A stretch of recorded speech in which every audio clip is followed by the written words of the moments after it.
Okay, gang, I didn't really want to have to get involved with this, but I have no choice.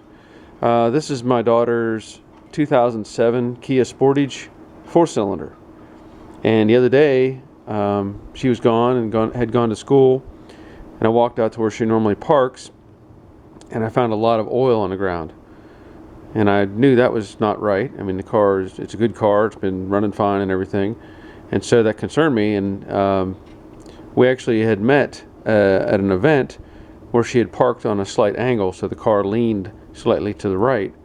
And when I saw the car and saw the front of it, there was actually a trail of oil running away from the car.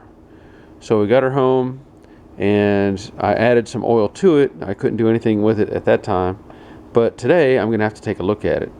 So just let me show you. I parked this on these ramps last night at I don't know, about 12 hours ago, and this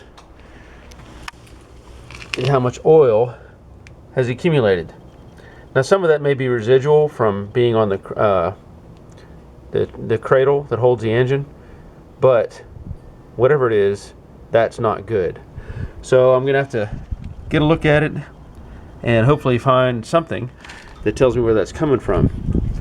I've looked online and I haven't found any information other than some early Kia Sportages, like 2000 models, having a leak problem. And some of them say it's the oil pan, some say it's the timing cover, and some say it's the mount for the oil filter.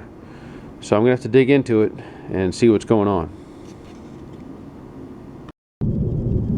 Okay, I pulled the engine cover off, and I did a look around at the valve cover and anything in the upper side of the engine, and there's no residual that would show up like it is at the bottom.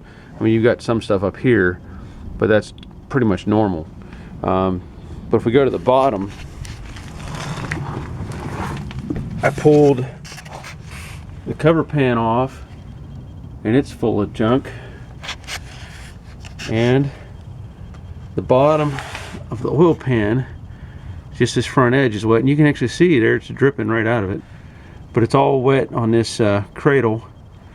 The drain plug is not the issue, it's completely dry. You can see that or not. And then the oil filter, sorry about the light, there's a little bit on that, but that's not where this is coming from. And again, I can see it actually dripping off. So at this point, I had also pulled the inner panel cover right there and got a look at the front edge of the oil pan. I know this is kind of a tight space, but you can see that I just shut the car off, and there's oil just accumulating right there. I checked the pan bolts and they're tight, so I got to figure out why all that is coming out of there. What I'll do next is clean that up with some brake cleaner or something, and then start it up again and see if I can't get a better witness mark.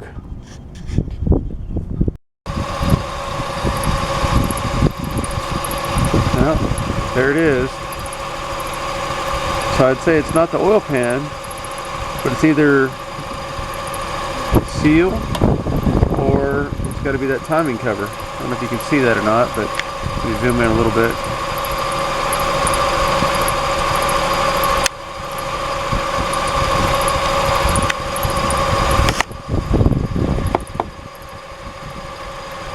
That's a lot of oil. And so looks like I'll be pulling this apart and try to find out what's going on. Yay! Okay, I think I'm making progress. Let me show you what I'm going to do here. I'm going to have to pull the crank pulley off, and to get that off I have to take off the serpentine belts. There's a tensioner pulley right here, and that is for the air conditioning. And to take the tension off, you have to loosen up the nut here, and then there's a bolt down here. It's 12. This is a 12. I think this was a 14 millimeter, and you turn that bolt, and it actually allows the pulley to move aft or down, and that takes tension off, and then the belt will slip off. You'll also have to take tension off of the alternator so you can get this outer serpentine belt off. And there's a bolt right there. It's got a square head on it, and that keeps it from rotating based on this little tab here on the alternator. So you have to loosen tension on the nut on that side, or on that bolt. And then up here, and it's gonna be hard to show you this with my camera, but right down here is the bolt head, and that is part of the tensioner, and it goes into a block that has another bolt going this way. And so you loosen up this bolt, and then that tensioner, you can take tension off, and that'll let the alternator kind of rotate on that slot, and that'll relieve tension on the serpentine belt. Okay, I was able to get off the main pulley or harmonic balancer, and that was just a 22mm bolt, and I used my 1/2" impact. Came right off. And behind that is this little plate. Just covers up the lower assembly for the crankshaft and the timing belt. Now I'm still not sure where this leak is coming from, but I'm getting closer. Well, this is really as much fun as it looks. I ended up taking the power steering pump loose, and it had a bolt here and a bolt up here, which was in the adjuster for tension. And so I was able to get the top half of the timing cover off, and there was a series of bolts, as you can see, and there's the timing belt. So that tells me at least that there's a lower half. But the problem is I can't get to the bolts because these pulleys are in the way, and I think these pulleys are on the water pump. Well, there's 4 bolts. It's hard to see, but there's 4 little bolts, and I've been able to get 2 of them out so far. And what I did is I clamped a pair of my duckbill vice grips on to the pulley so it wouldn't rotate, and then I was able to get the bolts loose. Yeah, this is turning into quite the headache, but got to get it fixed. Well, looks like it only gets better. Flow's coming from up there somewhere, working its way down. Oh boy. Alright, I'm hoping that I'm sharing some information that'll be good for you.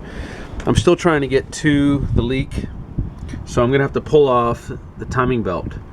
And if you look, see a little white mark? Well, behind that is a raised area on the block, and that lines up. So that puts the crank mount, or the crank gear, in the proper index. Come up here to the top, and you look at the cam pulley. See that little circle? Right behind that is an indicator that it lines up with. And then I went online and I found there's 2 little hash marks on the sides of this pulley. One there, one there. And they basically line up with the angle of the cylinder head. So those are the kind of 3 indicators. I don't know if you can see that. There's a little mark there. And I think there's the other one down there. But anyway, that red dot is the main thing, or that circle, that is supposed to line up. Along with that, the tensioner, which is right below, right there, that has a 12 millimeter bolt in it, and then there's a slot that's supposed to be a 6 millimeter Allen head. And what you do is you loosen up that bolt, and then you rotate that centerpiece, and that's basically a concentric, and that's what puts tension on the pulley. Now, as far as how much tension, I don't know. So what I'm doing for my own benefit is doing some kind of pre-testing, and I'm pushing on this and seeing how much effort it takes to get it to make contact with this structure here, and that's what I'll try to mimic if I don't decide to go ahead and change everything out to new stuff anyway. But first I need to get all this apart so that I can get to that oil leak and figure out what it is. Thought I'd show you that I loosened up this concentric, and you can see how it rotates that pulley around. Hopefully you understand how it makes tension.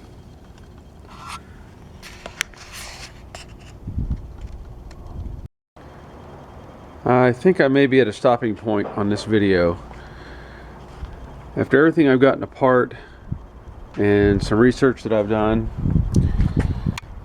unfortunately, I think I'm going to have to drop the oil pan so that I can remove the timing cover, because the oil pickup tube is attached to the timing cover or assembly, and it appears, I doubt I can get that out without dropping that pan.